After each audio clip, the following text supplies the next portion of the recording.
പ്രഭാതത്തിൽ പറയേണ്ട പ്രാർത്ഥനകൾ മക്കൾ പറഞ്ഞോ എന്ന് ഉറപ്പുവരുത്തണം. അതിനവർക്ക് പ്രോത്സാഹനം കൊടുക്കണം.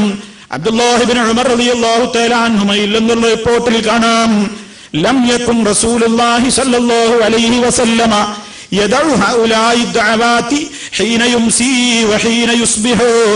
നബി സല്ലല്ലാഹു അലൈഹി വസല്ലമ താഴെ വരാൻ പോകുന്ന പ്രാർത്ഥനകൾ രാവിലെയും വൈകുന്നേരവും ഒരു കാലത്തും ഉപേക്ഷ വരുത്തിയിട്ടില്ല. ഒരിക്കലും ഉപേക്ഷ വരുത്താതെ രാവിലെയും വൈകുന്നേരവും പറഞ്ഞിരുന്ന ഒരു പ്രാർത്ഥന. ഇത് നമ്മളും പറയണം, നമ്മുടെ മക്കളും പറയണം.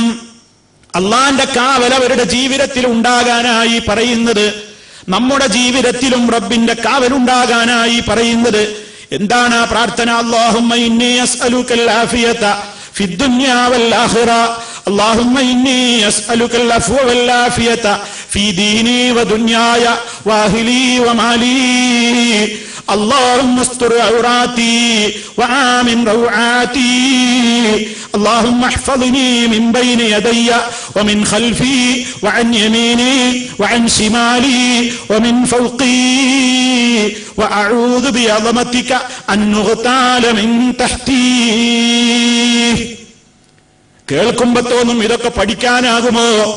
ഞാൻ നേരത്തെ സൂചിപ്പിച്ചില്ലേ, പേജുകൾ കണക്കിന് വലുപ്പമുള്ള എസ്സേകൾ മനഃപ്പാഠമാക്കുന്ന വിദ്യാർത്ഥികളെ, ധാരാളക്കണക്കിന് വരികളുള്ള പോയംസും പോയട്രികളുമൊക്കെ മനഃപ്പാഠമാക്കുന്ന ക്വസ്റ്റ്യനും ആൻസറുകളുമൊക്കെ ബൈഹാർട്ടാക്കി പരീക്ഷയ്ക്ക് തയ്യാറാകുന്ന മക്കളെ, അത് പഠിക്കാത്തതിന്റെ പേരിൽ കുട്ടികളെ ശകാരിക്കുന്ന ഉമ്മമാരെ, അത് പഠിപ്പിക്കാൻ വേണ്ടി ട്യൂഷൻ ടീച്ചറെ വെച്ചിട്ട് ആ കുട്ടി അത് പഠിച്ചിട്ടില്ലെങ്കിൽ അവനെ വടിയെടുത്തും അല്ലാതെയും അടിച്ചും ശകാരിച്ചുമൊക്കെ അതിന് പ്രേരണ നൽകുന്ന ഉമ്മമാരെ, ജീവിതത്തിലെ മുഴുവൻ പ്രൊട്ടക്ഷൻ പ്രദാനം ചെയ്യപ്പെടുന്നതെന്ന് പറയപ്പെടുന്ന പ്രഭാത പ്രദോഷങ്ങളിൽ ഒരിക്കലും നമ്മുടെ നേതാവായ ഹബീബ് സല്ലല്ലാഹു അലൈഹി വസല്ലം ഉപേക്ഷ വരുത്തിയിട്ടില്ലാത്ത ഒരു 4 വരി ദുആ ദിക്ർ മക്കളെ പഠിപ്പിക്കാൻ നമുക്ക് മനസ്സില്ല അല്ലേ, തയ്യാറില്ല അല്ലേ?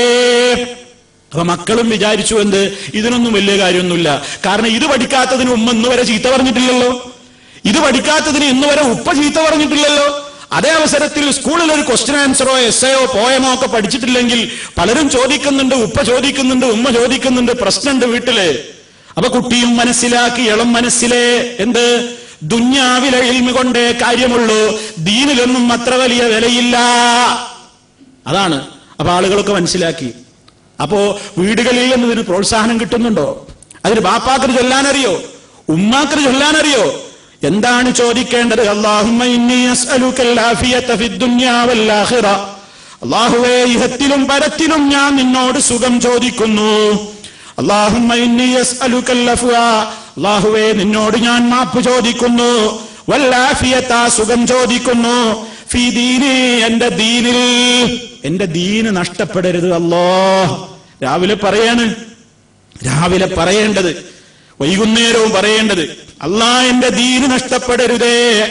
വദുന്യായ, എന്റെ ദുന്യാവിലും ആഫിയത്ത് തരണം, ആരോഗ്യം തരണം അല്ലാഹ്. വഅഹ്ലി, എന്റെ കുടുംബത്തിലും ആഫിയത്ത് തരണം. വമാലി, എന്റെ സമ്പത്തിലും ആഫിയത്ത് തരണം. സമ്പത്ത് നശിക്കരുതേ, സമ്പത്തിന് പ്രശ്നങ്ങൾ ഉണ്ടാകരുതേ, എന്റെ മക്കൾ നശിക്കരുതേ, എന്റെ ഭാര്യ നശിക്കരുതേ, എന്റെ കുടുംബങ്ങൾക്ക് പ്രശ്നം ഉണ്ടാവരുതേ, എന്റെ ദീന് തകരരുതേ, എന്റെ ദുനിയാവിൽ പുരോഗതി തരണേ. അല്ലാഹുമ്മ സ്തുർ ഔറാത്തി. അല്ലാഹുവേ, എന്റെ ഔറത്തുകൾ മറച്ചു വെക്കണേ. എന്റെ ഔറത്തുകൾ, എന്റെ പോരായ്മകളെ മറച്ചു വെക്കണേ അല്ലാഹ്. ആളുകൾ അറിയരുതെന്ന് ഞാൻ ഇഷ്ടപ്പെടുന്ന എന്റെ പോരായ്മ വെളിച്ചത്ത് വരരുത്. റബ്ബേ, സംഭവിച്ചു പോയതൊക്കെ നീ എന്നോട് പുറത്തു തരണം. അത് മൂടിവെക്കണം, ഇഹത്തിലും പരത്തിലും മൂടിവെക്കണം, ആലോകരറിയാതെ അത് മൂടിവെച്ച് തരണേ അല്ലാഹ്. എന്റെ ഔറത്തിൽ നിന്ന് അല്ലാഹ് ഇഷ്ടപ്പെടാത്തൊരൊന്നും തന്നെ ഔറത്ത് വെളിവാക്കുന്ന ഒരവസ്ഥ എനിക്കുണ്ടാകരുത്. ഇത് മനസ്സറിഞ്ഞുകൊണ്ട് പ്രാർത്ഥിക്കുന്ന ഒരു പെൺകുട്ടിക്ക് അവൾക്ക് അവളുടെ ഔറത്ത് വെളിവാക്കി പിന്നെ പുറത്തിറങ്ങാൻ കഴിയുമോ? റബ്ബിനോട് ചോദിക്കുന്നതെന്താ? എന്റെ ഔറത്ത് മറച്ചു വെക്കണേ അല്ലോ. അത് പ്രാർത്ഥിച്ച, മനസ്സറിഞ്ഞ് പ്രാർത്ഥിച്ച ഒരു പെൺകുട്ടിക്ക് തന്റെ ഔറത്ത് അന്യവരാളെ കാണിക്കാൻ പിന്നെ വിടാൻ ഒരിക്കലും മനസ്സു വരുമോ? അതുകൊണ്ടാ പറയുന്നത് ഈ പ്രാർത്ഥനയുടെ പ്രാധാന്യം. എന്റെ ഔറത്ത് വെളിവാക്കരുത് റബ്ബേ, എന്റെ ഔറത്ത് നീ മറച്ചു വെക്കണം. എന്റെ പോരായ്മകൾ മറച്ചു വെക്കണം. വആമിൻ റവാതി, എനിക്ക് എന്തൊക്കെ കാര്യങ്ങളിൽ പേടി തോന്നുന്നുണ്ടോ അതിലൊക്കെ നീ എനിക്ക് നിർഭയത്വം തരണം. ഒരു വിദ്യാർത്ഥിയാകുമ്പോൾ അവന് പല പേടിയുണ്ട്, പരീക്ഷാ പേടിയുണ്ട്, പഠിച്ചിട്ട് മനസ്സിലാകുന്നില്ലെന്ന ഭയമുണ്ട്, ആദിയുണ്ട്, വ്യാധിയുണ്ട്, ടെൻഷനുണ്ട്, ഒരുപാട് കാര്യങ്ങളുണ്ട്. എന്റെ എല്ലാ പ്രതിസന്ധികളിലും എന്റെ പ്രയാസങ്ങളിലും നിന്റെ കാവൽ വേണേ അല്ലോ. അല്ലാഹുമ്മ ഹ്ഫദ്നി, അല്ലാഹുവേ നീ എന്നെ കാത്തുകൊള്ളണേ, നീ എന്നെ സംരക്ഷിക്കണേ. മിൻ ബൈനി യദയ്യ, എന്റെ മുന്നിൽ നിന്ന് വരുന്ന ആപത്തുകളിൽ നിന്ന്, വമിൻ ഖൽഫി, എന്റെ പിന്നിൽ നിന്ന് വരുന്ന ആപത്തുകളിൽ നിന്ന്, വഅൻ യമീനി, എന്റെ വലതുവശത്തുകൂടെ വരുന്ന ആപത്തുകളിൽ നിന്ന്, വഅൻ ശിമാലി, എന്റെ ഇടതുവശത്തുകൂടെ വരുന്ന ആപത്തുകളിൽ നിന്ന്, വമിൻ ഫൗഖി, എനിക്ക് മുകളിൽ നിന്ന് വരുന്ന ആപത്തുകളിൽ നിന്ന്, വഅഊദു ബിഅളമതിക, നിന്റെ മഹത്വത്തെ മുൻനിർത്തിക്കൊണ്ട് നിന്നോട് ഞാൻ കാവൽ ചോദിക്കുന്നു റബ്ബേ, അൻനുഗ്താല മിൻ തഹ്തി,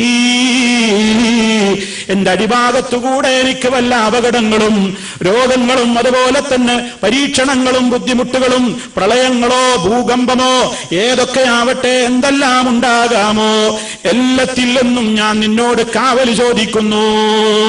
ഹബീബ് സല്ലല്ലാഹു അലൈഹി വസല്ലമ പ്രഭാതത്തിലും പ്രദോഷത്തിലും ഒരിക്കലും ഉപേക്ഷ വരുത്താതെ കൊണ്ട് നടന്ന ദിക്ർ. മുസ്ലിമേര് നമുക്കറിയാവോ? നമ്മുടെ കുട്ടിക്കറിയാമോ? നമ്മുടെ മകൾക്കറിയാമോ? മകനറിയാമോ? അറിഞ്ഞില്ലെങ്കിൽ അത് അറിയിക്കണം. ഇത് പഠിക്കണം. ഇത് പഠിച്ചേ പറ്റൂ. ഇത് മനസ്സറിഞ്ഞു മക്കൾ പറയട്ടെ, റബ്ബിന്റെ കാവലുണ്ടാകും. ശൈത്താൻ മുന്നിൽ നിന്നും പിന്നിൽ നിന്നും ഇടതു നിന്നും വലതുവശത്തു നിന്നും നാനാവശത്തുകൂടെ നമ്മുടെ മക്കളുടെ ക്യാമ്പസിലൂടെ സ്കൂളുകളിലൂടെ വിളയാട്ടം നടത്തും. എന്റെ മകൻ പെട്ടുപോകരുത്, എന്റെ മോള് പെട്ടുപോകരുത്. ആ പ്രാർത്ഥന നമ്മുടെ മനസ്സിൽ വേണം. അതോടൊപ്പം അവരും അത് പ്രാർത്ഥിക്കണം. അതിനവരെ സജ്ജമാക്കണം. അതിന് പ്രത്യേക കാവലുണ്ടാകണം. അത്രത്തോളം വലവിരിച്ചിരിക്കുകയാണ് ഓരോ മാഫിയകളും. മദ്യത്തിന്റെ മാഫിയകളുണ്ട്, സെക്സ് റാക്കറ്റുകളുണ്ട്, മോശപ്പെട്ട സർവ്വരൂപത്തിലുള്ള പിശാചുക്കളും വലവിരിച്ചതാണ് നമ്മുടെ വിദ്യാഭ്യാസ കേന്ദ്രങ്ങൾ. അങ്ങോട്ട് നമ്മുടെ മക്കളെ പറഞ്ഞേക്കുമ്പോ നല്ല കാവല് അള്ളാന്റെ അടുക്കൽ നിന്ന് കിട്ടുക തന്നെ വേണം. അതിലെന്ത് വേണം? അതിനിര് നമ്മുടെ മക്കൾ പറയട്ടെ. ഇത് നമ്മുടെ മക്കൾ ഇത് മനസ്സറിഞ്ഞുകൊണ്ട് പ്രാർത്ഥിക്കട്ടെ.